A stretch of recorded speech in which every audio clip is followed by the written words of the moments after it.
Discontinuity जो आप देख रहे हो ना, उसकी वजह से हो रही है।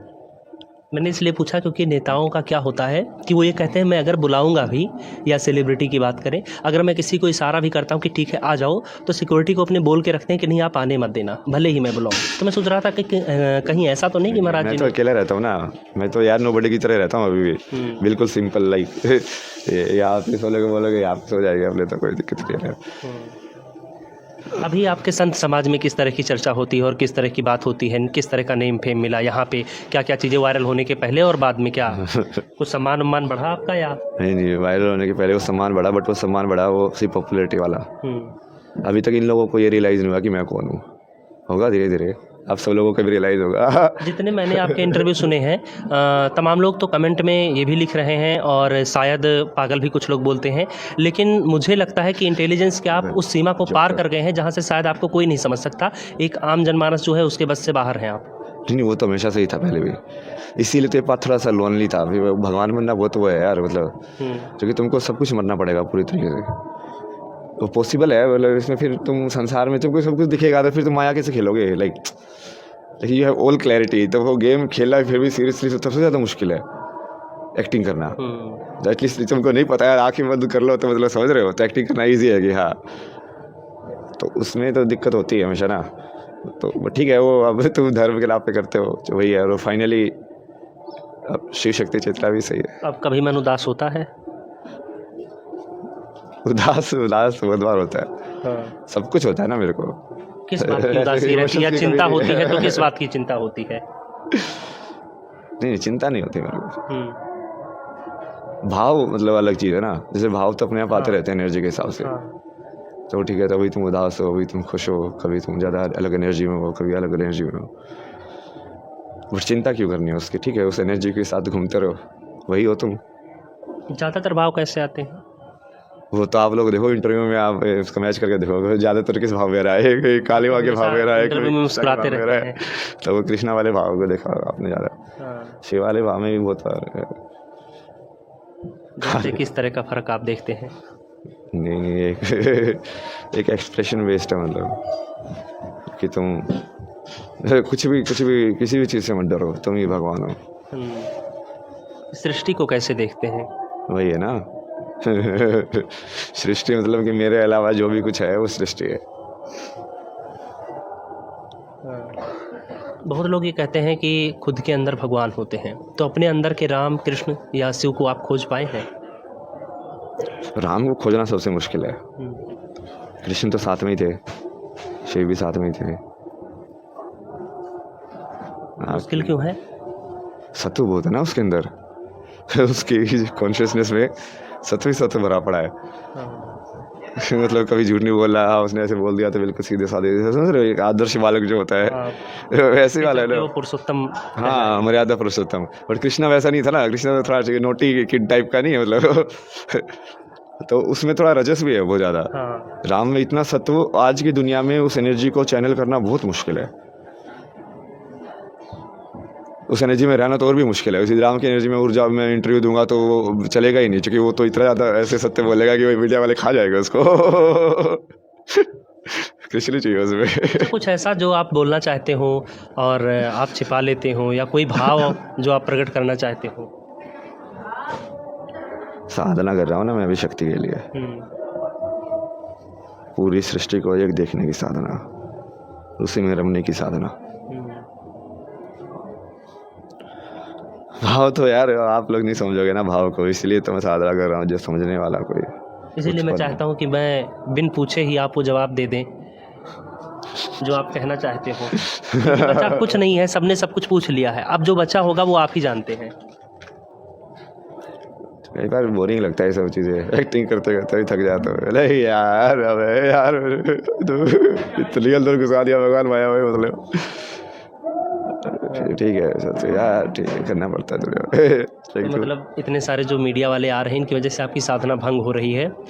साधना नहीं है, मतलब इट्स लाइक वो एनर्जी तो तुम फिर भी बैलेंस कर लोगे, बट उसको बैलेंस करने के लिए तुमको हाई एनर्जी में रहना पड़ेगा हमेशा।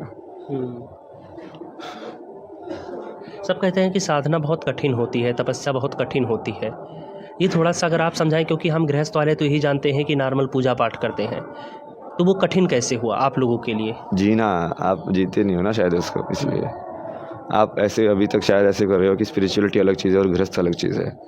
नहीं नहीं, जिस सत्य को तुम गृहस्थ में जी रहे हो वो सत्य भी तो वही सत्य है। वो गृहस्थ वाला कोई परमानेंट वो थोड़ी नॉलेज सिस्टम है कि गृहस्थ भी बनाया हुआ है। तो सत्य के हिसाब से ही बनाया हुआ है। अच्छा, आपने जो आपके पास्ट के रिश्ते थे वो तो आपने पीछे छोड़ दिए, लेकिन जो पास्ट का ज्ञान है वो अभी भी मैंने देखा कुछ वीडियो में आप साथ लेकर चल रहे हैं, आपने कुछ डायरी भी बनाई है, तो उनका कैसे इस्तेमाल कर रहे हैं और आगे भविष्य में किस तरह से इस्तेमाल करने वाले हैं? ये ज्ञान तो मैंने फेंक दिया ही, तो अभी वाली डायरी चालू की थी। अभी तो कितने साहित्य मैंने लिख लिख के लोगों को बांट दी, कुछ कर दिया, कभी ऐसे डाल दिया। ज्ञान तो मैं रिन्यू करता रहता हूँ अपना, क्योंकि मेन जो ज्ञान मेरा जो है ना, मेरे को तो उसको कॉन्शियसनेस में डालना है। उस ज्ञान को मेरा उस पर एम रहता है, सीखना नहीं। मतलब जैसे कोई भी चीज़ वो सब किताब से पढ़ के नहीं सीखनी मेरे को, स्वर वगैरह। मेरे को देखना ही क्या मैं खुद से वो चीज़ सीख सकता हूँ। जो चीज़ उन ऋषि मुनियों ने सीख के उस चीज़ को समझा कि अच्छा ये ऐसे ऐसे होते हैं, जैसे उन्होंने इसकी चीज़ को कंस्ट्रक्ट किया, क्या मैं खुद से वहाँ पे पहुँच सकता हूँ बिना उस चीज़ को जाने हुए? क्योंकि वो भी तो गए थे उस टाइम पे, तो अननोन थी वो चीज़। इसका मतलब कहीं ना कहीं से तो कोई तो तरीका होता होगा खुद को जानने का उस चीज़ को। तो वो वाली नॉलेज जब आएगी तो वो तुम्हारे बीइंग के अंदर आएगी, तुम वो बन जाओगे वो चीज़। क्योंकि वो अब तुम्हारी खुद में तुमने उसको ऐसे किया ना, वो कोई बाहर से नहीं है, वो तुमने एक्सपीरियंस किया उस चीज़ को। तो जो आप बुक लिख रहे हैं वो जो आप कुछ एक्सपीरियंस कर रहे हैं, जो प्रैक्टिकल आपकी लाइफ में हो रहा है, उसी के बिहाफ पे लिखेंगे या? नहीं, वो मैं वैसे ही चेतना में एक्सपीरियंस करता रहता हूँ ना। जैसे अभी इस पूरी सिचुएशन को एनर्जेटिकली, साइंटिफिकली पूरा इसको समझ के, और वो है जिस चेतना में मैं ध्यान देता हूँ तो उसके हिसाब से उसके सीक्रेट अनकवर हो जाते हैं। जैसे मैं साउंड पे ध्यान दूँ, राग वगैरह सुनूँ, तो फिर मुझे समझ में आने लगता है कि अच्छा ये शिव का ढोलक कहाँ पे बजता है। और फिर उसके बाद ये कि कैसे डिसकंटिन्यूटी और कंटिन्यूटी बन रही है साउंड के अंदर, किस चीज़ को हम लाइक स्वर या किस चीज़ को लाइक एक डिस्क्रीट वो चीज़ एंटिटी बोलते हैं साउंड के अंदर। सबसे अच्छी ध्वनि कौन सी लगती है अभी? सबसे अच्छी धुन वो बहुत सुनता था ना मैं, राग शिव रंजनी, फ्लूट वाला काशी में, बढ़िया राग शिव रंजनी। फ़ोन तो यूज ही करते हैं? हाँ, सब यूज़ करता है, आईपैड भी है मेरे पास। अच्छा, तो क्या अब जैसे अगर कोई चीज़, अगर मूवी आती है कोई या कोई वेब सीरीज आती है, इन सब पर कभी ध्यान जाता है या नहीं जाता? नहीं, क्रिएटिव होता था देखता ना, कई बार मेरे को वो आइडियाज़ मिलते हैं ना उन सबसे। हाँ। जैसे नारुतो वारुतो देखोगे ना, तो उसमें वो जुजुत्सु, जेनजुत्सु ये सब जो है ना, वो एक्चुअली इसको तुम स्पिरिचुअलिटी वाले से देखोगे तो वही है, वो चक्रा हाथ में बनाना, हाँ। ये सब करना। वो तुमको कार्टून लगता है, बट उसका तुम विजुअलाइजेशन टूल के रूप में यूज़ कर सकते हो कि हाँ ऐसा भी किया जा सकता है। चक्रा की एनर्जी को ऐसे भी तुम कंडेंस करके ऐसे भी घुमा सकते हो। लास्ट आपने कौन सी देखी थी? सीरीज तो पता नहीं, मैं तो ये एनीमे देखता था चाइनीज वाइनीज चीज़ में, क्योंकि उसके अंदर है ना ये बहुत सारे जो स्पिरिचुअल पाथ हम डिस्कस कर रहे हैं ना, वो पूरा उसी के ऊपर बेस्ड होते हैं एनीमे। कि भाई अब इस लेवल में पहुंच गया वो, अब वो इस लेवल पे पहुंच गया स्पिरिचुअलिटी के अंदर। जैसे अपने यहाँ पे भी बोलते हैं ना, ये परमहंस बन गया, ये हंस बन गया, ये स्वामी बन गया, ऐसे। तो उसके एनीमे देखते रहते हो, तो उससे तुम ऐसे भी उसी चेतना में रहते हो कि हाँ ये तो संसार की रियलिटी तो यही है, और इसमें इंटरेस्टिंग भी लगता है, फिर वो मैनिफेस्ट करने में भी ईजी होता है। जैसे वो 9 अलग अलग एलिमेंट्स की सोर्स पैदा करता है, फिर मुझे भी आइडिया अच्छा चाहिए, ये भी कर सकते हैं। तो अगर आप कोई 3 बेस्ट मूवी या सीरीज लोगों को सजेस्ट करना चाहें देखने के लिए, वो कौन कौन सी होगी? नहीं, मैंने तो देखा ही नहीं ना वैसे। जैसे इस मामले में तो सोल लैंड करके ना वो देखा था मैंने, पूरा चाइनीज़ आध्यात्मिकता से लिंक्ड है वो पूरा। नाम ही सोल लैंड है उसका। पुनर्जन्म होता है उसका, फिर वो कैसे पूरा वो करते हैं, अलग अलग स्पिरिट्स को अंदर डालना, चक्र को एक्टिवेट करना।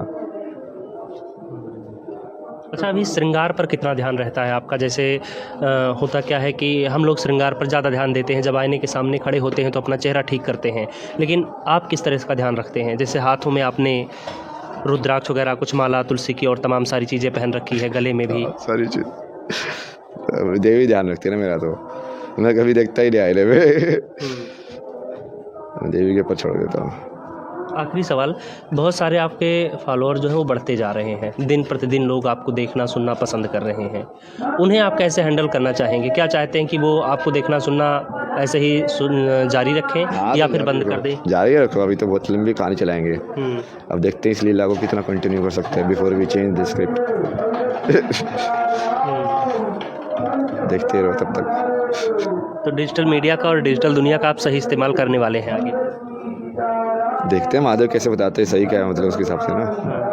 यार हो सकता है तो कुछ भी हो सकता है ना, कि कल को आप गायब हो जाओ, मेरे वायरलिटी सब खत्म हो जाए मैं आराम से बैठ के कहीं पे घूम रहा हूँ पद यात्रा करते हुए, होने को तो कुछ भी हो सकता है ना। ये सब तो चीज़ें तुम ट्रांजिएंट नेचर भी तो समझते हो ना, कि हाँ तुम इतलाओ ये समझ रहे हो ये होगा भाई। खुद की सबसे प्यारी चीज़ क्या लगती है आपको? यही लगती है ना, सत्य में रहना। सत्य में रहना। आखिर में आप जो कुछ भी कहना चाहें देखने वालों से। आखिर में क्या कहना चाहेंगे?